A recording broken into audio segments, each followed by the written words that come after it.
something I want to ask you. There's something I'd like to ask you. Will you on me? Wait, what did you say? I want you to be my first. Truth or dare? Dare. See that blind kid over there? I dare you to Blow out his candles before he gets a chance to. They homeschool their son. It's very important to us that Kevin has a normal and complete high school experience. Dropped your books, fart face. Hey guys! Come check out this kid's weird... Wow. Why didn't you call me? Wait a minute, did I not? After sex, do you know that? Like a baby. Oh, my soul's so dark because you saw some bats when you were little, you pussy.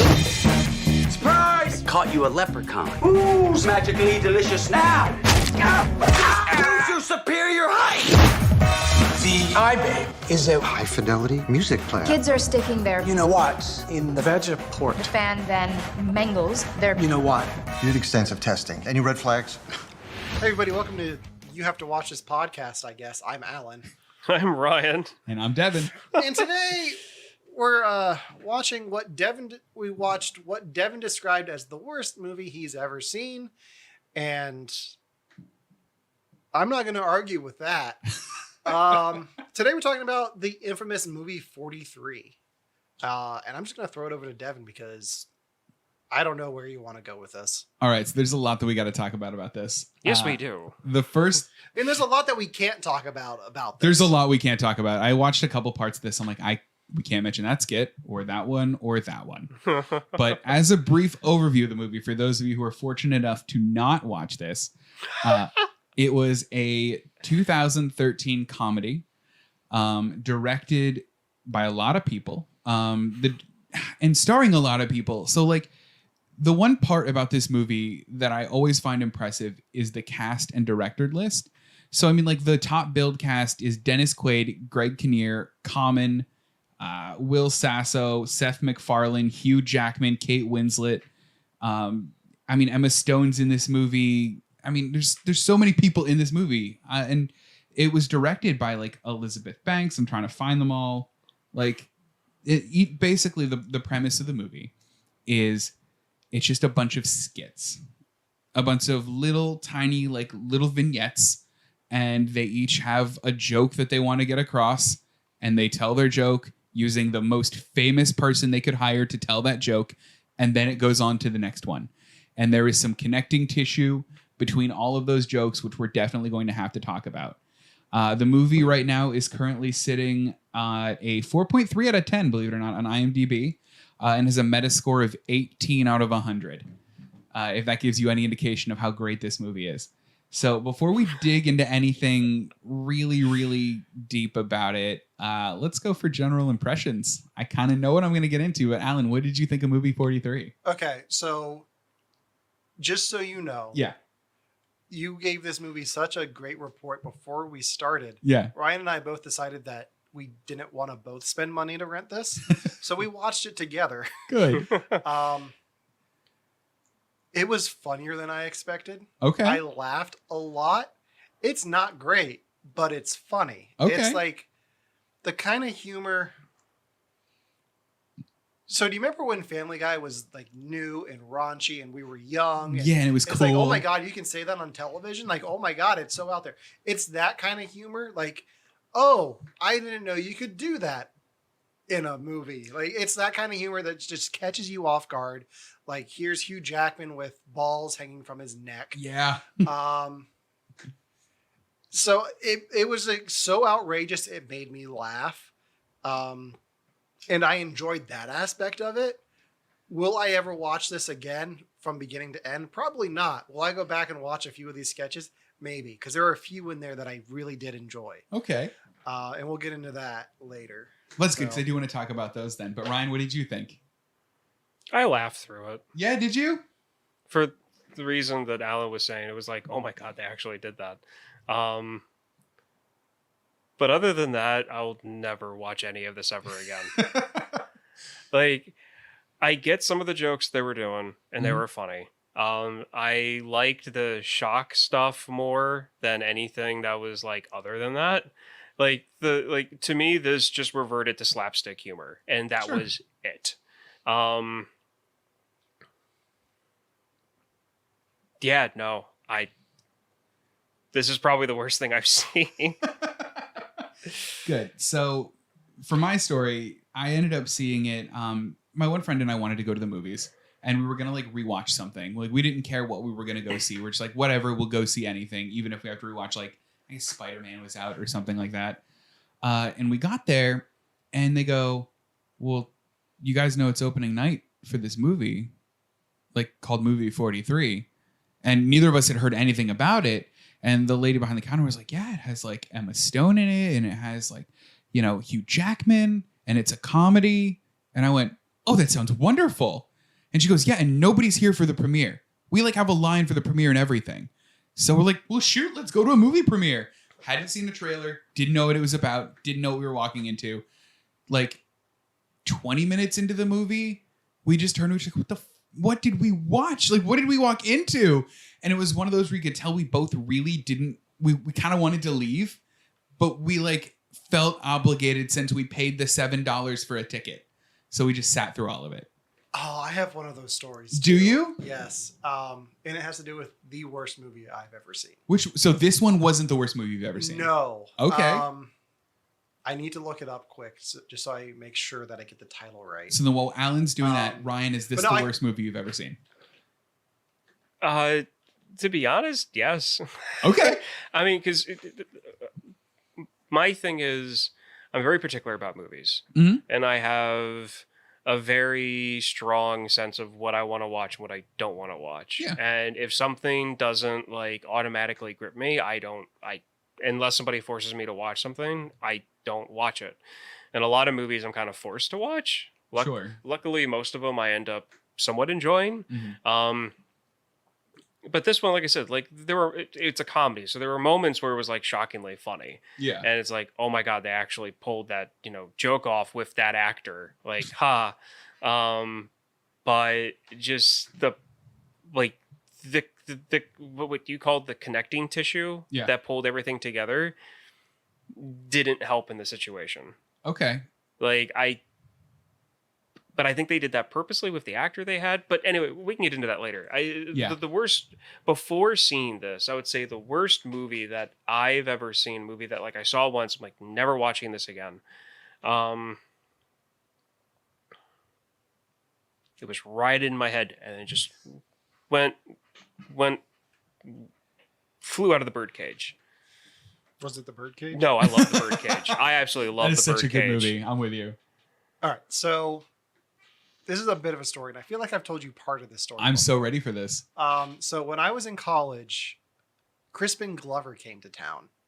Okay. Crispin Glover, George McFly from Back to the Future 1, not 2 or 3.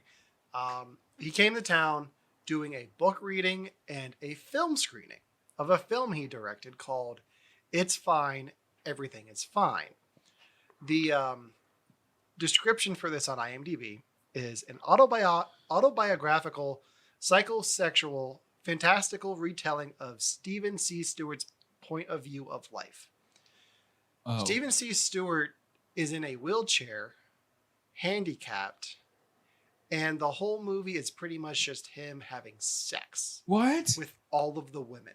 Oh, no. And I went with a friend from college. Like, we're in state college, a friend of mine from Penn State Mont Alto, who will remain nameless.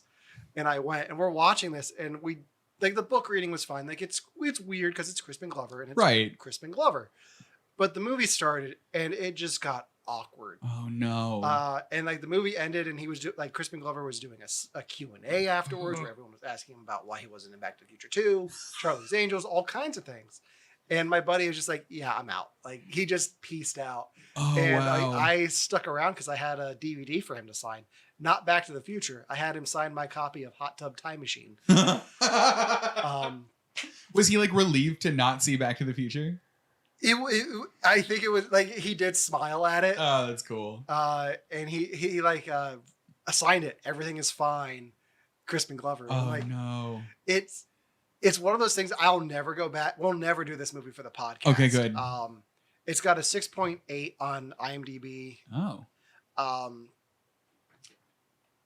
I don't know if it's just if there is, like, if it was like an art house thing that I just didn't get or wasn't expecting, but it should, like, just that awkward tension between me and my buddy, like, it was weird. Oh. And Yeah, like that's the one story that comes to mind for the worst movie I've ever seen in theaters. That's So- weird. What was your I time? just remembered it. Yeah. Worst movie I've ever seen before this one was Wicker Man. It was the The remake Nicolas of Wicker Man. The Nicolas Cage one? Yeah, the Nicolas Cage one. And honestly, that movie has ruined like a whole story setup of the whole like people living in the woods. You know, like in like a conclave Yeah. kind of deal. It's the reason why I hate The Village. I was gonna say It's the Village reason didn't get why it I'll for you? never probably watch the Midsummer whatever. Oh, the one with Midsommar? the friends go to like whatever. Like that whole idea just does not interest me because of Wicker Man. Oh no. So prior to seeing movie 43, Wicker Man, the remake of Wicker Man was my worst movie ever until now. Interesting. All right. So to let You might have ruined SNL for me. Well, okay, so hopefully it might have ruined something that's not SNL for you. Because I did a bunch of research on this movie because this movie feels like something that has to have some kind of story behind it. Because like a movie like this doesn't seem like it accidentally happens. It seems like it's like born through like someone trying way too hard, contacting all I'll of his tell you Hollywood what this friends. movie feels like. Yeah. It feels like it's springtime for Hitler. Like the producers Yeah. are just kind of getting all the money that they can for this, knowing that they're not going to make any of it back, and they're just going to run. Yeah. Yeah. Like it's a Bialystok and Bloom scheme. Mm-hmm. And it, you know what? It should have been. And I read a lot of articles about this. So the guy who directed the whole thing or produced the whole thing, I can't remember his name right now, but I'll find him. His name is Peter Farley. Peter Farley. He actually had a vision for this movie. He was really inspired by Funny or Die on YouTube.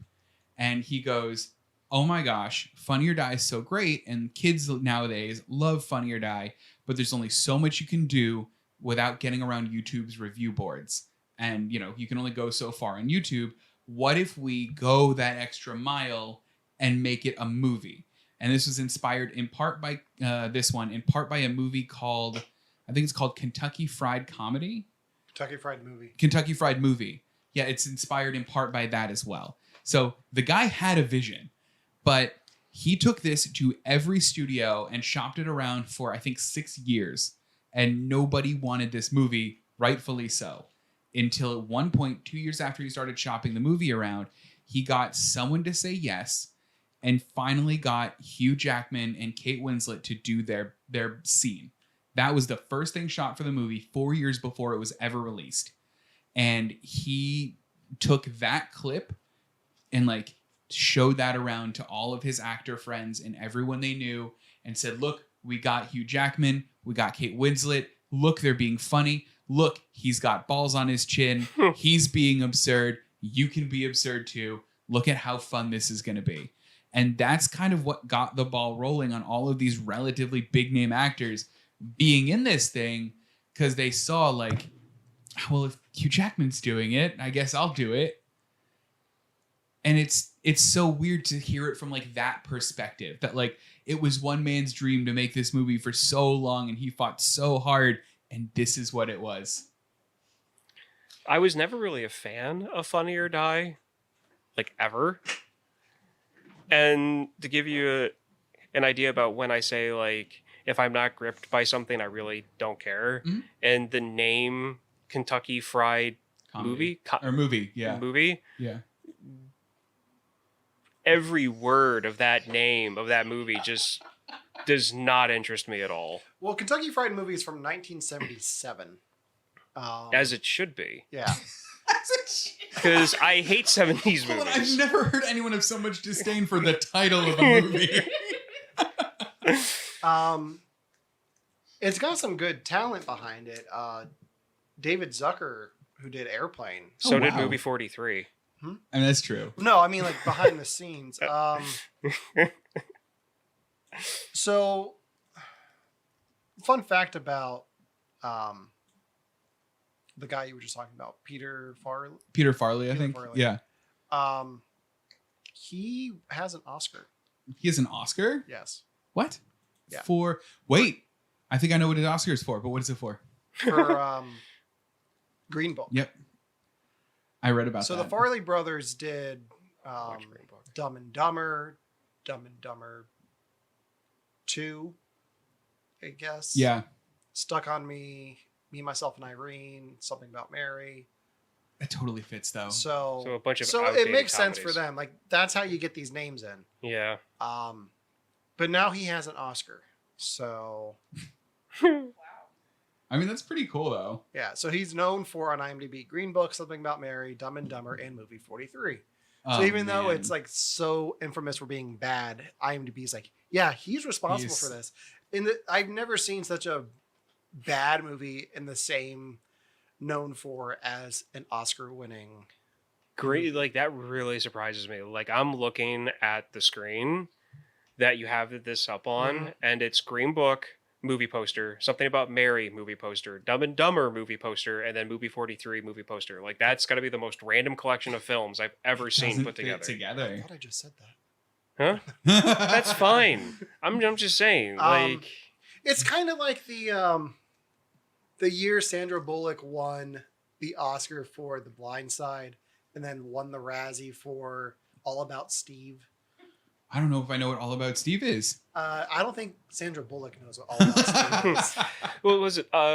That happened to Panic at the Disco. They won Oh, yeah. Band of the Year when they first came out, and then they also won Worst Band of the Year the same year because of their first album. Which I love their first album. I still listen to it. But Their first album's great. yeah, it was one of those things where it's like when they came out, it was so like jarring that like either you loved them or you hated them, and that's how they ended up being best and worst band of the year. I like his cover of DuckTales.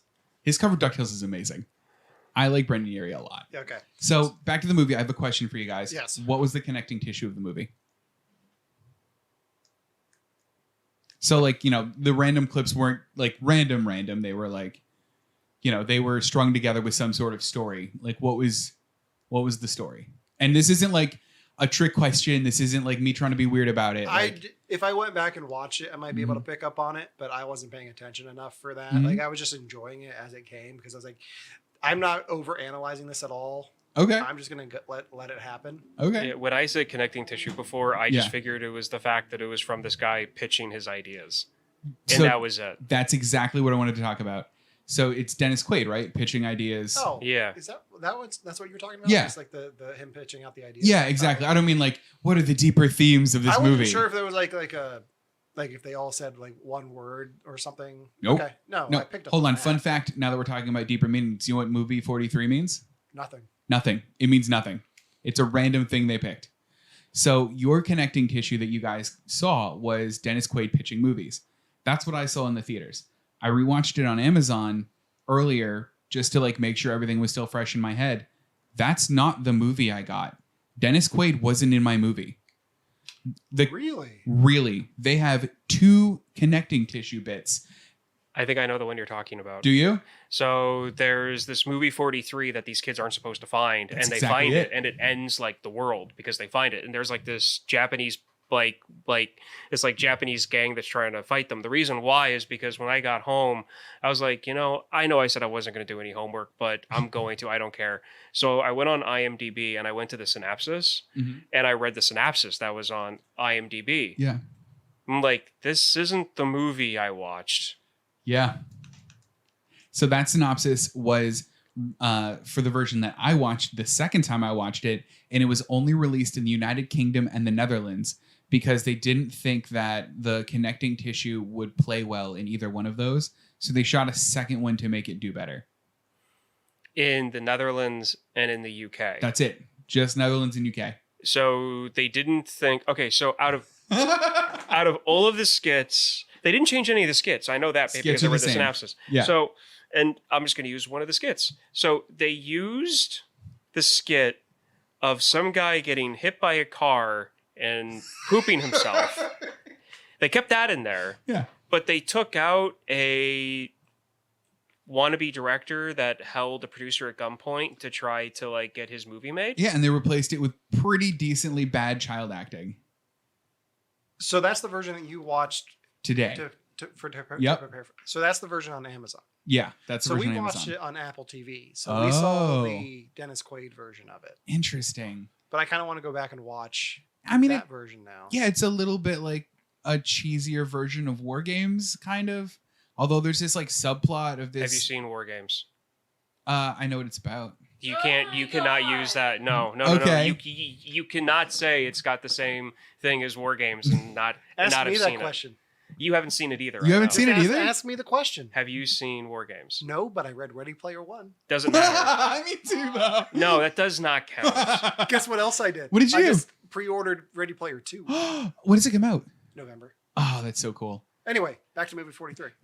Anyway, but yeah, so it's that, and then there's like this whole subplot of like this guy like wanting to like put a virus on his brother's computer, so he like goes onto porn sites, but he finds his mom, and like that's not necessary. No. Give me Dennis Quaid, please. Yeah, I mean, the thing is, from the synopsis, he does his thing on the computer, and then his mom and like a friend walks into his bedroom wearing the same clothes that he was just watching on the video. It's Okay. it's horrific, and either way you cut it. Do you think that they changed it because somebody in the UK was like, I don't think audiences here will believe that Dennis Quaid is the crazy Quaid brother? I don't know. I hope so. I like that. That's my headcanon on why it changed. Like, The only thing I can think of is maybe they thought it wasn't believable that somebody would just have like a gun on them. But I feel like the No, they Netherlands don't and know people in the America. Yeah, UK right. are like, I feel like our stereotype is well known enough that if an American pulls a gun randomly out of like a hoodie pocket, then yeah, that's totally believable. Yeah, right. Yeah. I don't know. I thought that was fascinating. I was wondering like what connecting tissue you guys got. Yeah, no, we got Quaid. Okay, so I want to dig into the skits a little bit because I remember absolutely hating everything about the movie first time I watched it. yes. The second time I watched it, I went, oh, some of these skits aren't too bad. Was there any that you guys liked? And if so, which one? Okay. Brian, do you want to go first? I just like the pooping skit. That was funny. Is that the only one you have good things to say about? Let's see. I liked that one. Well, do we want to just go through each You know what? one individually? Let's go through each of the skits. So Summarize each one. the first one was the Hugh Jackman one. So Kate Winslet is going on a blind date with Hugh Jackman. About a couple minutes into the date or a little while into the date, she finds out that he has balls on his neck and they refuse to mention it. And I actually really love that part. That one was really strong. Like, just looking at it from a comedy aspect. Yeah. Like, I really liked Hugh Jackman's performance where he just is steadfast the whole time, playing the straight man. Yeah. And Kate Winslet's just like, I like Kate Winslet in a comedy. Like, I think we talked about this on The Holiday. Yep. Like, I want to see her do more comedy. And so it was nice seeing that. And I think they shot this around the same time that she did The Holiday. Did they? I mean, judging by the timeline that you just gave us, That they makes shot this sense. 4 years before the movie came out. Then, Yeah, that makes It's sense pretty then. close. Oh, that's so weird. but I liked how that skit ended because it had a little bit of a stinger, but not like a awkward stinger like you get on SNL. Yeah. And I was like, oh, if they end all the skits like this the whole way through, that'll be interesting. And then it didn't really happen, but it had a strong ending. So Yeah. I really appreciated that about that Yeah. sketch, and then another one that we'll talk about. To me, it was for that skit. It was just like he takes off the scarf. He's got his testicles hanging off his like windpipe, and the only funny part in that whole thing to me was when she finally thinks that she's going to get an answer to them on his neck, and he lifts them up and points to a scar on his neck. Yeah. That was the only funny part to me in that, simply because it was just, oh, okay, balls on the chin. Yeah, the whole time I could hear Will Smith and Men in Black 2 yelling to Tommy Lee Jones, "He's a Balchinian!" Yeah. Well, I just like there was a post-credit scene that was like a cutaway from this where Hugh Jackman goes, "I gotta go to the bathroom," and then he like spurts water out of his mouth, but then breaks because he can't do it. And I think he's like, "I can't do this." Yeah. Like, I like that. So the next one is called Homeschooled. Okay. The point of this one is that a mom and dad are homeschooling their child, and they're telling their friends about it, and they seem to be emphasizing only the awkward moments of high school. So you get shots of them making fun of their son, You get shots of like them having a party at their house and not inviting their son. You get shots of like them making fun of him in gym class, and then like the first kiss, which is with the mom, and then like the dad comes out to him just to like relive all those awkward moments of high school. Yeah. This was my favorite sketch. Yeah. Yes. It's so bizarre. Like, I love this sketch because it's just, they just keep escalating and escalating. And then the son comes down to meet the new neighbors, and you're like, oh, he's kind of normal. And then you meet his girlfriend. And I'm gonna, if you can find this sketch on YouTube, I recommend this one because it's out there, but it's funny. And to me, I just love the fact that it's Sabretooth making fun of him. It's and I Liev know that Schreiber. people are going to hate the fact that I refer to him as Sabretooth, but Oh no, man, he's Sabretooth. that's how I too, though. see him. Yeah. Like, that's how I see him. But I have to say that was probably like that's probably one of the strongest skits, because it was like it had a good punch at the end, because they make it seem, just like Alan said, that like they're reliving only the awkward parts of high school, because the mom even says like, yeah, you know, you're supposed to go through all this stuff, and like it's part of character building, and you're you know, it's supposed to be horrible. And he comes down, he seems totally fine. Yeah. And then he grabs his girlfriend and introduces them, and the neighbors are just like, oh. Well, I just like that the parents have such a very clear point of view in it. And you can tell exactly where it's skewed, but they're so sincere in their effort. And that's what makes it so great, I think. Yes. And the chemistry for the parents is really good because they were a real couple at the time. Oh, were they? Yeah. Oh. So I think my favorite part of that was the kids acting, because he just seemed so defeated and so over it in every cutaway. Mm-hmm. And that's part of what made me like it so much. Yeah. No, I really like that one. Yeah. That one is probably my favorite out of all of these. Yeah, that and one. I might change that as we go through them and I remember the other ones. But this one, I remember watching it. Like, I think this one's going to be my favorite. So the next one, speaking of favorites, is called The Proposition. This one is the Chris Pratt and Anna Faris one. Speaking of people who were couples at the time. So hold on, was this how they met? No. Okay. That would be an awesome story. That would be an if it awesome, like, No, this is how we started our relationship. Funny story. Yeah? I think they met on Taking Me Home Tonight, which was that Topher Grace, that 80s movie. Oh, yeah. Where she played his sister Mhm. and he played her boyfriend. Oh, that's I think funny. they met on that, which I also saw at a screening in State College. Oh, where weird. Topher Grace and the lead Tressa Palmer came Uh-huh. for a screening in the Q&A. That's pretty cool. Were they fun? The best part of it was like Topher Grace is talking about leaving that sandwich. Then I did that Spider-Man movie and just like kept moving the conversation along. It's like, I did that Spider-Man thing, but we're not going to talk about that. And this was like 2 or 3 years after. Oh, man. So the setup for The Proposition is Chris Pratt is about to propose to Anna Faris, who says she also has a question for him.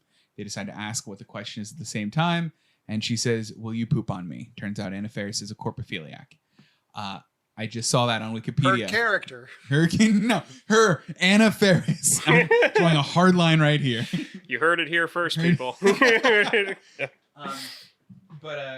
So that's it. And it's Chris Pratt basically preparing for the first time that he poops on her. What did you think? It was nice seeing fat Chris Pratt again. Chris Fat. Yeah. Because it took me back to like when we first got to know Chris Pratt back at the early seasons of Andy Dwyer on Parks and Rec.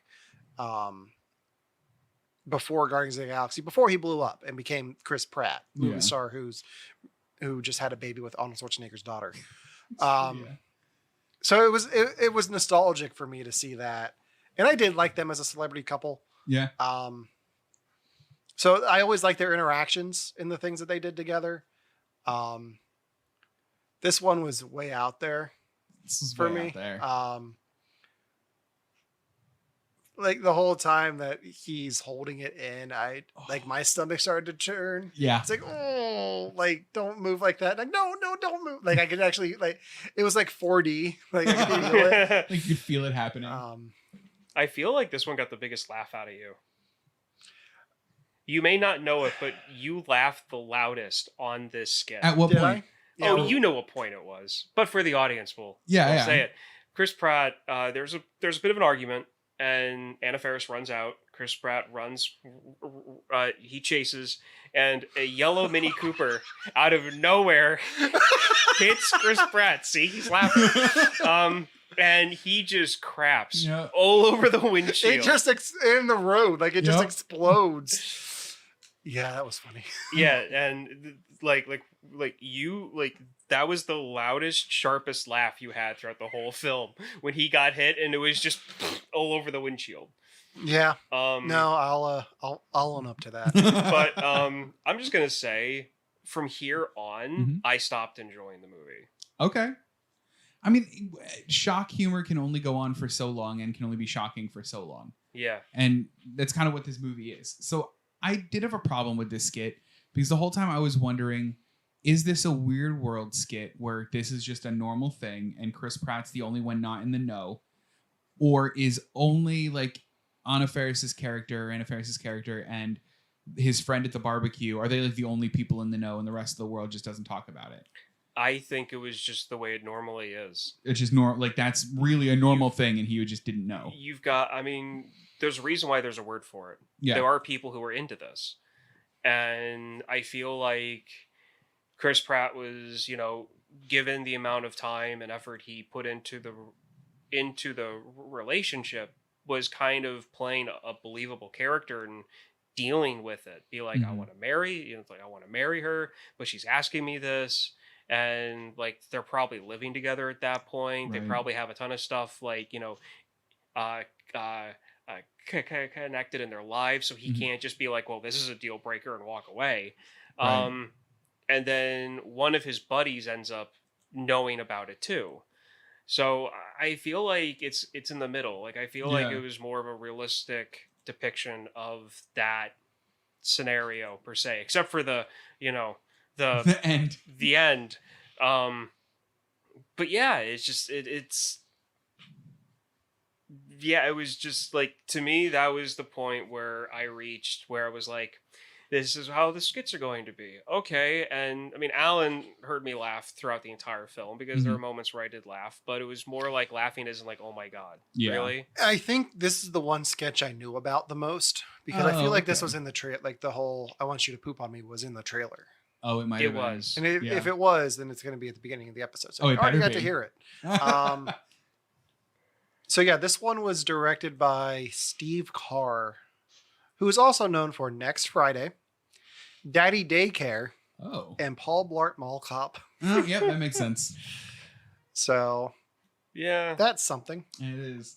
So the next one's Veronica. So this one is Kieran Culkin and Emma Stone. Kieran Culkin works at a supermarket on the night shift. He's very boringly calling out whatever he needs to call out or announcing, and his old girlfriend, Emma Stone, or Veronica, shows up and they have passionate words. It's a passionate argument. She's constantly saying stuff about how she hates him, but she's crying about it. And then he's like going all lustful and telling her what he wants to do to her, while the entire store overhears this. My part for me in the skit, where it became like laughing for the ridiculousness and not because I found it funny, was when he started to touch her face. Like really aggressively touch her face. It'd like gag her with his fingers. Like at that point, it was like, oh, okay. Like, and that's what I'm like, I mean about how like, yeah, shockingly funny, I'll laugh. But like, it's just, okay. Yeah. touching somebody's face, shoving fingers in somebody's mouth. Okay. Also going to point out, Emma Stone now has an Oscar. She does. She was in this movie.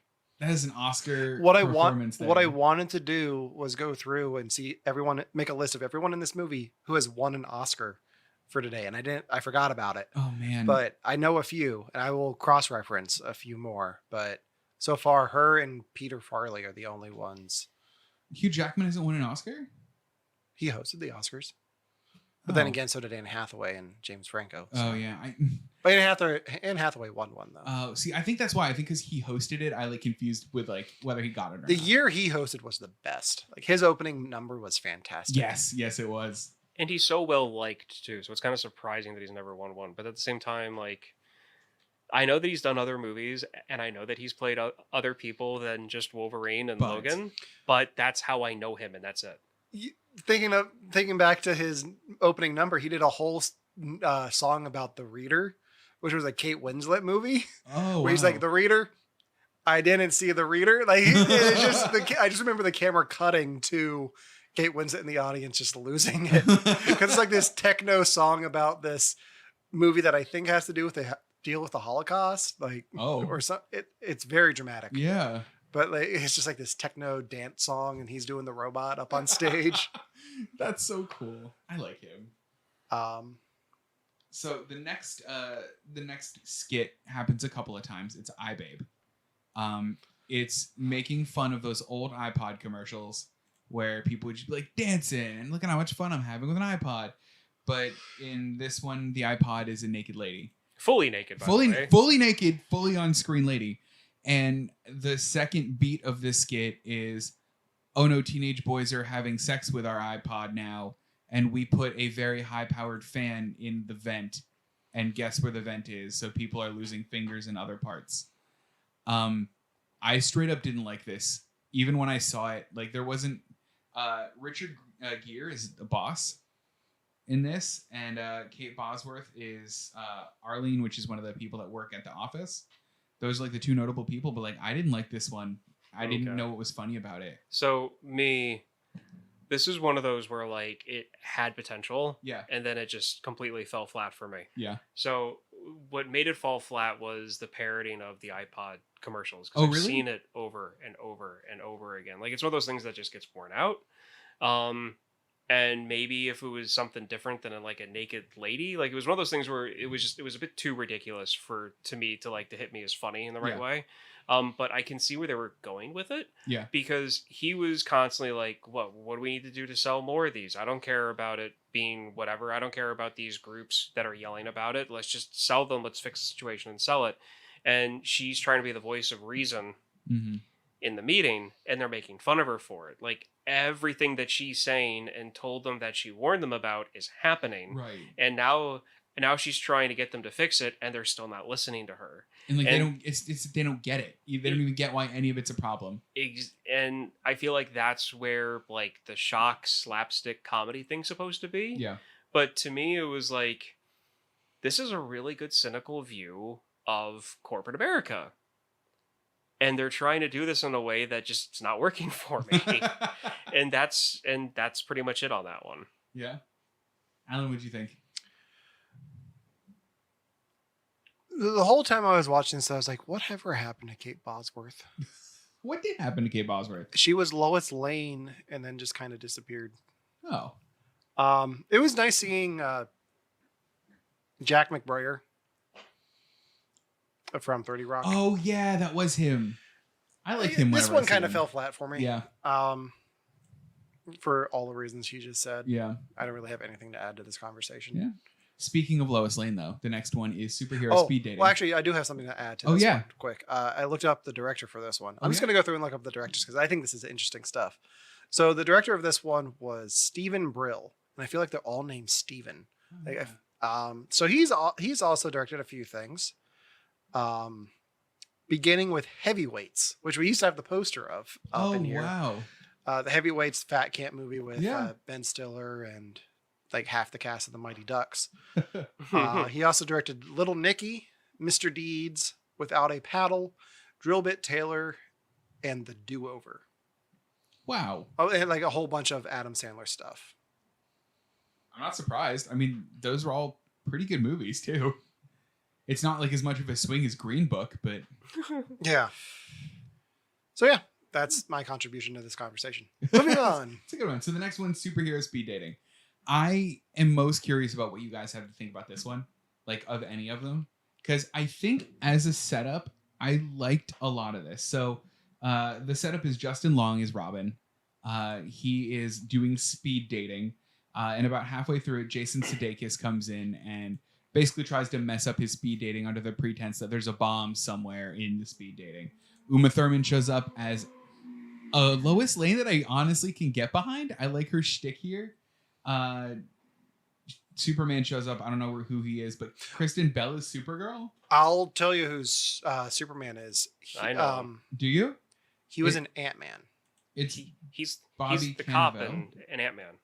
Oh, he's the cop in Ant-Man. He's Yeah. the cop in Ant-Man. And Oh. and he's also the guy that dumps Angelina Jolie at the start of Bone Collector. Oh, really? Yeah. Oh, that's awesome. Yeah. So, what did you guys think of this one? Because this one's the one that, like, I know you both like superheroes a lot. I know that, like, you know, Alan likes Superman a lot. Like, what did you guys think about this take on them? This lost me as soon as Batman went under the table, and that's all I have to say. My favorite joke in this was, I can see Batman under the table. Oh, because you have X-ray vision? No, because it's a small table. Right. I've seen the Batman Robin thing played out for comedy before better. Okay. Like, I think I think Pete Holmes in College Humor did a really good job of where were the other drugs going? Where were the other drugs going?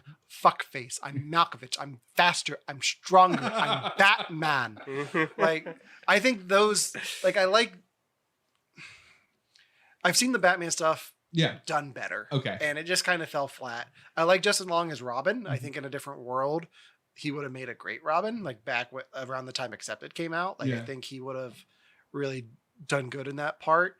I liked Uma Thurman as Lois Lane. And it's weird that she's talking to Batman and Robin when she was in Batman and Robin. Right. Kristen Bell as Supergirl was good. Mm-hmm. Who played the Penguin? The Penguin was John Hodgman. John Hodgman. Like, I really liked him as the Penguin. Yeah. Because you don't see him in much, but when he shows up, it's like, John Hodgman. Oh, Like, that's cool. Where'd you go?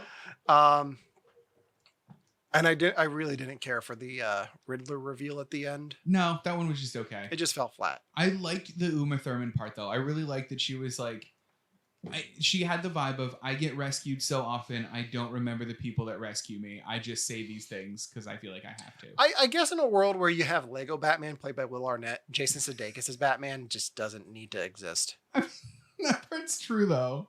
Because Lego Batman is pretty much just Jason Sudeikis as Batman. Yeah. Like, Jason Sudeikis in any movie is just That's Lego true. Batman. So did you know that in this scene, George Clooney was also supposed to be in it? I did see that they asked him to be in this. I didn't know it was for this scene. Yeah, so he was supposed to be in this scene, and he was supposed to be, so his character was so incredibly bad at picking up women. He was supposed to play himself as George Clooney, but the joke was he's really bad at picking up women. And when asked about it, his response was, I'm going to swear, fuck no, and didn't do anything about it. Which is exactly what you think he should respond to that. Like, yeah, I don't know. I just, like, I get the joke Uh-huh. of him like at a speed dating playing George Clooney, not being able to like not being able to like do well because it's like he says the wrong things at the wrong moments or something. Mhm. Like, I get that as funny, but I feel like that should be the joke itself, right. and not on top of something else. Yeah, it seemed like it had a lot going on. Yeah. Yeah. Well, the next one then is Machine Kids. That's it. Yeah. This one, okay, so if they were going to do commercials throughout this thing, they should have just done commercials throughout the whole thing. Right. Like, there's only two. It's iBabe and this. Like, Yeah. if you're going to do this format, just keep going with it. Like, just do more. Like, follow the rules of 3. Like, we don't really get that in this. You get 1.5 iBabe things and then this. Like, I think a third one would have made it better. Yeah. I agree. And see, the thing is with me, like, my whole reaction to Machine Kids, Uh-huh. like halfway through, especially when they get to the copier, I was like, oh, ESPN did a commercial like this where the guy's busting on is on a photocopier, and Albert Pujols walks in and they call him the Machine because he gets the copier because that's his nickname as a baseball player. Oh. And he goes, I'm not a machine, guys. Well, I don't know why you're calling me that. I'm not a machine. And then they go to like his eye vision, and it's like the Terminator. They show that he is a machine. I'm like, oh, that's funny. They did the ESPN commercial, but with kids. Oh, see, I would never have caught Like, that. that was my only connection to that whole skit. Like, Yeah. it was like, this is really dumb. Like, this is. It was one of those where just random enough that I'm like, all right, I guess we're doing this. But that's really all there is to say about it. It's not, yeah. And that's the most we'll be talking about sports this episode. It's probably going to be because I mean, here, that was legitly my thought process. No, when they show the guys beating on the I copy can- machine, like I Like, got yeah, I'm that. doing it. I'm like, Yeah. Like, I've seen this before. I've seen this before. And that's, kind of the theme of a lot of these skits is like, I've seen versions of this same joke before, but not like this. And like, I don't know if it makes it markedly different. And speaking of that, the next one is Middle School Date, where Christopher Mintz-Plasse? I've seen this guy. McLovin. Just call him McLovin. McLovin. Yeah, McLovin's on a date with Chloe Grace. No. McLovin's not on the date. Oh, no, McLovin's the brother. Yes, but as soon as I saw the brother, I was like, he looks a lot like McLovin. And then Yeah. McLovin showed up. I was like, what the hell? Oh, there you go. So this guy's on the date with his middle school girlfriend, and she gets her period in the middle of it, and none of the men that are there, because it's only men there, none of them I understand what's really happening. like this sketch too. Did you? I liked everyone in it. Yeah. Patrick Warburton just coming in I- like, hey, what's going on here? Patrick Warburton's my favorite person in the world, and I'm so happy he was here. Cusco. No, I really enjoyed this one. I've seen Elizabeth Banks direct a few things, and like this is really good. Like, Yeah. Like I wish I want to see her direct more. I think, but not enough to watch Charlie's Angels. Yeah. I still watch Charlie's Angels, I think. Just for like, I've seen the original. I wanna know what If this it is shows like. up on like HBO, I might watch it. But Yeah. You won't like pay for it or like, No. yeah. like if there's nothing else on, like eventually I'll probably get to it. Mm-hmm. Because I know Patrick Stewart's in it. Like that. Oh, he- that's cool. I think he plays like a Bosley. That's really cool though. I like him. No, I like this one. Yeah. I liked Patrick Walsh at the end. Yeah. He Or was, was that what's his name? Pat- It's something Walsh. Matt Walsh. Matt Walsh. Matt Walsh. Matt Walsh. Patrick Warburton. There we Yeah. go. Ryan, did this one lose you too? Like, it's one of those where like, great setup, great jokes, but I don't know. Like, Is this one the most realistic out of all of them? it's the most realistic. Yeah. It's the most realistic. It takes an actual situation that I'm sure has happened to people, before, and it just kind of shows how ridiculously uncomfortable and under like the worst circumstances it could be. Yeah. And I feel like where this one loses me is more of a personal thing. Because Oh. ever since I was a kid, like, and I'm talking like first learning about the difference between boys and girls and all that other stuff Yeah. when you're like under the age of 10 and, like that Yeah. is the whole like period thing. And because of my own health issues that I have, Mhm. when I heard about that, I was like, oh, okay, so that's what happens to girls. Okay, awesome. That happens medically. I have medical stuff that happens to me. Mhm. Whatever. And then go to school, period becomes more of a conversation or more of a joke amongst like your peers. And it's the whole joke of like, oh, it's disgusting. And like the thing that they kept, Yeah. it's that joke. And I've never understood that mindset ever. Even as a little kid, I've never understood the whole guy's like, oh, that's disgusting. It's like, It's normal. Stop it. exactly. Be mature and, on this. And it's one of those things where it's like, I know it's funny. I laughed through it. You heard me laugh through it. I heard you laugh through the whole thing. Yeah. Yeah. And You almost fell out of your chair at one point. well, I fell a chair because I wasn't used to your gravity chairs that you have in here. And I Okay, almost fell don't backwards. do not judge my lawn chairs that I'm using as actual living room. I'm furniture right now. not. What I'm saying is that I'm not used to those. I've never sat on one of those before, Yeah. and I almost went flip Well, over they're head comfy. backwards. I know I said it before, but that's like, I feel like that's how the director intended this movie to be watched. Like In a lawn chair. in a lawn chair that's like college branded. Like that's who he wants to watch this movie. Yeah. So I mean, it's my own personal thing that I have against the whole guys going, "Oh, it's disgusting." Mhm. Is why I didn't really enjoy this fully. It's like more than just going, "Ha, that's silly." Yeah. Yeah. So The next one's Happy Birthday. It's with Gerard Butler, Johnny Knoxville, Sean William Scott. They find a leprechaun, and they kill the leprechaun. That's the setup. Okay. I feel like I've seen this done better in Family Guy. Yeah. Like this whole thing. I've seen it done better in like Lucky Charms commercials.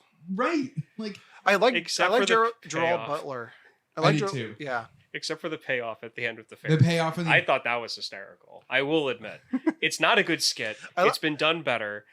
I love how we're like talking about these sketches, but not giving away the endings. So anyone who goes back and watches it doesn't know like how these end. So you get a little bit of a surprise. I think the only one we really spoiled was the Kate Winslet one, right? no, we didn't. Yeah, well, that one didn't really have like a. Yeah, that's true. The pooping one. Yeah, we were spoiled in that one. Yeah, But the fairy at the end for me was the funniest part because that just went to like my immature self for a second, and then as soon as she gives her line, I'm like, ha.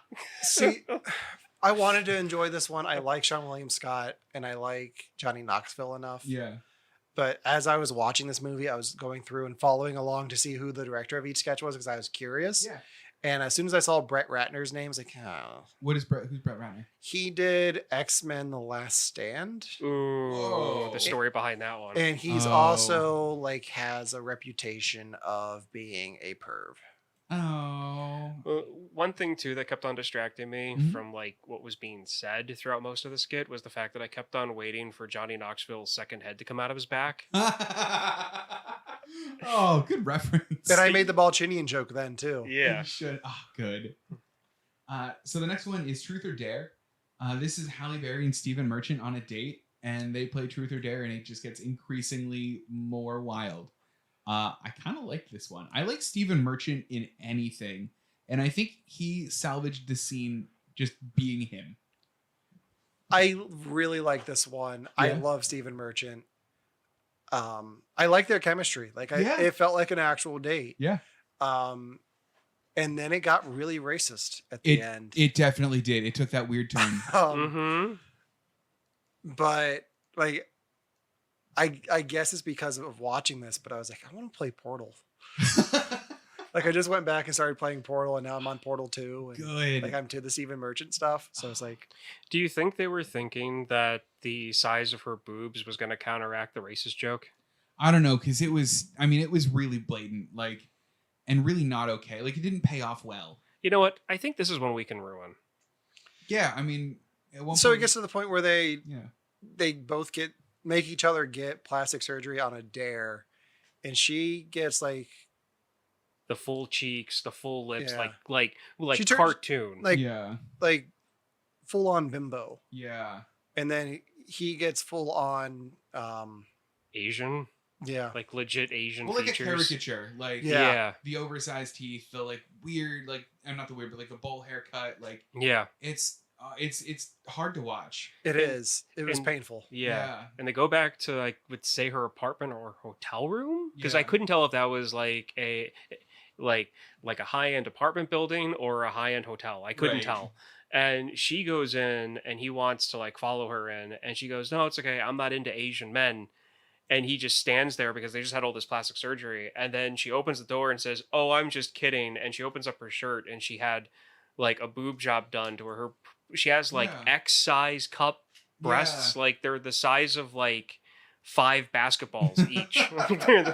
Halle Berry, also an Oscar winner. Oh yeah, she is. It kind of reminded me of that scene in Swordfish where they do like the unneeded boob shot for like a good 5 seconds on screen. Yeah. Have you seen Swordfish? Yeah. Okay, yeah. Yeah, Where I she mean- like she takes the book down. Yeah, and it's just okay. There it is. You Yeah. get it. Like that's all right. And then the camera just stays. Yeah. It's like, stop. I don't know. The ending wasn't great. I like the idea of this. I also read that the only reason Stephen Merchant did this movie at all was to be in a scene with Halle Berry. Which I don't blame him. And you could tell. Like I you don't could tell blame he him loved either. being there. Like Yeah. and that's fun. And he seems like one of those guys who just enjoys doing stuff. Exactly. Like I still need to watch the show that he had on HBO. Oh, I don't know if I know that one. All right, let me look it up. Because I would be so into that. While you're looking that up, the next one is called Victory's Glory. It is a spoof of a locker room pep talk. Oh. with Yeah, we're not Terrence- talking about this Yeah, with one. Terrence Were Howard as we- the coach, and that's all we'll say about it. This one was in the This one was in the trailer. It was. Parts of it were in the trailer. We're going to skip over it. Yeah, I will say about this one, less is more sometimes. Yes. Like I Yes, feel like if yes. it would have ended 2 minutes sooner than it did, it would have been better. But I get Agreed. the ending that it had though because I of do what they were too. doing. Yes. I get the ending. I get the ending, but But that was the last one, right? No, well, That was the unless- last one before the credits. before the credits, correct. yeah. Which, I mean, if that's what you're gonna end on, that's what you're gonna end on. Like, it was as good of any a skit to end the movie on, in such that it wasn't great, and like, it's what you said. Less is more, and this did not give you less. This gave you more, and Yeah. all right. So then after the credits, is a skit called Beazle. And Beazle stars Elizabeth Banks and John Duhamel. Josh Duhamel. Josh Duhamel. I questioned both of them after this one. So this one, Alan, who wrote and directed this one? This one was done by James Gunn of Guardians of the Galaxy. Wrote One and and two. directed this one. So this one, Okay, but you got to understand about James Gunn is he comes from this kind of stuff. oh, he does. I mean, his whole like, what was his phase before? He started working with Troma Productions. Yeah. So he did Tromeo and Juliet. Yeah, And he also did Slither he did. Yeah. and Super Oh, he did do Super, didn't he? with I like Super. Rainn Wilson. Yeah, I love Super. So yeah, this is kind of It's in that niche. yeah. But so the plot of this one was it Josh Duhamel has an animated cat along the same vein of Garfield, but not nearly as well animated. The animated cat loves in a very sexual way his owner, and Elizabeth Banks is getting in the way. That's it. And hijinks ensues. There's a pickup truck. There's a shovel. There's a shotgun. There's a photo album of his owner in bathing suits. There's a hairbrush and there's a hairbrush handle and a I forgot teddy bear. forgot about that scene. Oh boy. Yeah, no, I haven't. So you didn't like it? Some things Whenever you cannot I unsee. think of that, Uh-huh. whenever I think of this movie, it's gonna be your face too, just so you know. Good. I hope Wait, so. on the cat or in the book that the cat's looking at? Oh, both. No, Please on be the both. cat. On the teddy bear. On the cat.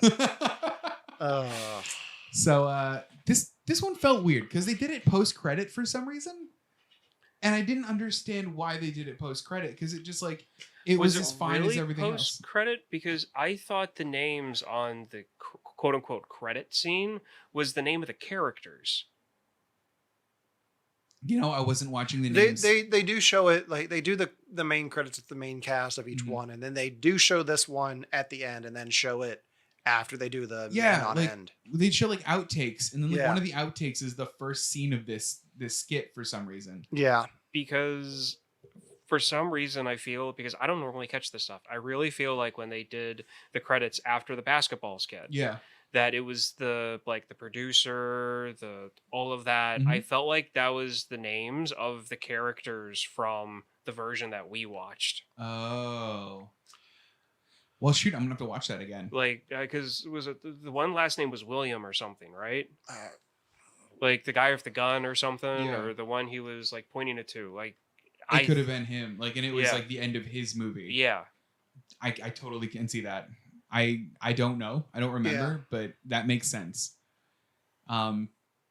So Devin, I'm full disclosure, I'm kind of disappointed in your homework Why? because you did not give us homework to do beyond this movie. Should I have done homework? There are 2 segments from this that got cut. I heard there were. One of Um, them was written and directed by Bob Odenkirk. Yes, and I kind of want to pause the show and try to find it. I'm kind of with you though. It's called Find Our Daughter. Let me see if I can find it quick. So there are 2 segments cut from the show. One of them's called Find Our Daughter, written and directed by Bob Odenkirk, which, I mean, the guy that did, the guy that's in Better Call Saul, the guy that wrote the original Van Down by the River sketch. So like pretty decent like comedy chops there. And the other one's called The Apprentice. It's about a shy mortician who's secretly necrophiliac. Oh no. You know what? Oh no. I'm thinking, since the quality of the skits in this movie, if there were skits that were cut when they clearly could have just left it in there, I don't know if I want to know what about these skits. I mean, I think that they said, that they were too much. Like, they were just too much for their audiences. So, I know that the plot of Find Our Daughter, the Bob Odenkirk one, is that like their daughter is like a serial flasher and she keeps flashing her boobs, and like the parents are concerned and need to find out where she's gonna flash her boobs next or something, which like I can see as being like in a movie where iBabe was already a part of it, and a movie where like Halle Berry like had like the exaggerated boob job, like you don't need a third skit that's about boobs. Like you're fine. You've met your quota. We're done. Also, it might have bumped it up to like an X rating or something. Yeah. Like if they showed too much. Yeah. And then the other one, like, I don't know. I've never been like, necrophilia. Like, I don't know if that would have appealed to me as a premise. I don't know. The only time that I know that whole concept has ever been in a movie is not Kill Bill. I was thinking of House of Wax, the original and the remake with Paris Hilton. Well, geez, I've seen both. I don't remember that part. Maybe I blocked that part out. Well, okay, so maybe not the remake, but I know the original one was the reason why he was putting bodies in wax was so he could whiff them. Oh, like yeah, I remember that now. It was geared like in the original House of Wax. They couldn't outright say because it was made like the 50s or 60s. It was or whatever. subtext though. But there was a lot of subtext that this guy was having sex with his victims that were doused in wax. And I remember seeing the remake because I had just learned that, like, oh, that's really cool. That's really disturbing. I want to see House of Wax. Yeah. And what I got was a Paris Hilton movie. It was directed by Rob Zombie, right? I think so. Yeah. I mean, that's, I don't know. From what I heard, she's found her niche as a DJ. From what I've heard, Paris Hilton. Yeah, my old roommate did audio for her Christmas party. We get it. Yeah. You lived in LA. We get it. We get it. But yeah, we're just gonna get. You ever watch New Girl? Yeah. We're gonna get a douchebag jar, and every time you just like do something like that, we're just gonna. I put some money in the douchebag. Yeah. I get it. I make a joke that makes nobody laugh. I put money in it. Ryan brings in sports. I'm kidding. Did you find it? No, I can't find it. Oh, that's a shame. Yeah, there's reasons for that. I mean, I could buy the Blu-ray for like $6. Not worth it. That's $6. This is the kind of thing. If I found the Blu-ray at like Second and Charles for like $1, sure. Yeah, and that's like the just right to price. watch the Bob Odenkirk thing because I like Bob Odenkirk enough that I want to watch that scene. Yeah, I'm exactly because Bob Odenkirk, as great as he is as Saul Goodman or Jimmy whatever. Yeah, like his roots are in comedy. Like he's the one who came up with Matt Foley, inspirational speaker. Well, he did Mr. Show. Yeah, like Mr. Show's all him and David Cross. Yeah, and I love that. Are they bringing that back again? I heard they were. They did a couple of live events that, I mean, live in 2020 is What's like, a live event? Yeah, it was like a Zoom event, but it was, I don't know. I didn't go, and I wish I did. All right, so I think that's about it for movie 43. Yeah, I mean, overall, I don't think I'd recommend it. just dropping that bomb at the end. So we're dropping a bomb on you now. Okay. Since you just made us watch the worst movie you've ever seen. Okay. What are the 5 best movies you've ever seen? Because one of them is going to be your next pick. You don't get to say. Okay. But your 5 best movies, come up with a list. Okay. And we'll pick ones that we haven't seen. Like right now? If you can. Oh, man. Okay. I can come up with The Great Escape. Haven't seen that. Her. I've seen it. It's good. I haven't seen Her. Is Her the one where he falls in love with the Scarlett Alexa Johansson device? Robot? Yeah. I like Stripes, but we've all seen Stripes. The Bill Murray movie Stripes is amazing. I don't think I've seen Stripes. Oh, dude. Okay, Stripes. I love Stripes. I'm gonna go ahead and say, what's another movie I could watch? I mean, like Deadpool is probably one of my 5. The original one, or the first one. And then I'll have to get back to you on number 5. But like those are my top. I mean, 4. out of your 4, I've only seen one of them. Oh man. Okay. Yeah. So we got some work to do. Yeah. I feel like Stripes would be a good one to do before The Great Escape because The Great Escape is good. The Great Escape's really good, but I think Stripes would be better before. I think you're right. Yeah. Oh man. Think of your 5th one, and then we'll go. Yeah, we'll reconvene. Okay. Yeah. So next week is my turn. Yeah. I don't know. I didn't think about this. Yeah, I think that does it for this week. All right. Make sure to like us on Facebook, follow us on Instagram at You Have to Watch This Podcast. Email comments to You Have to Watch This Podcast at gmail.com. You can listen to us on all your favorite podcasting apps. And until next time, for You Have to Watch This Podcast, I'm Alan. I'm Ryan. And I'm Devin. And we'll see you next week. No, Devin, I will not poop on you. Oh, damn it.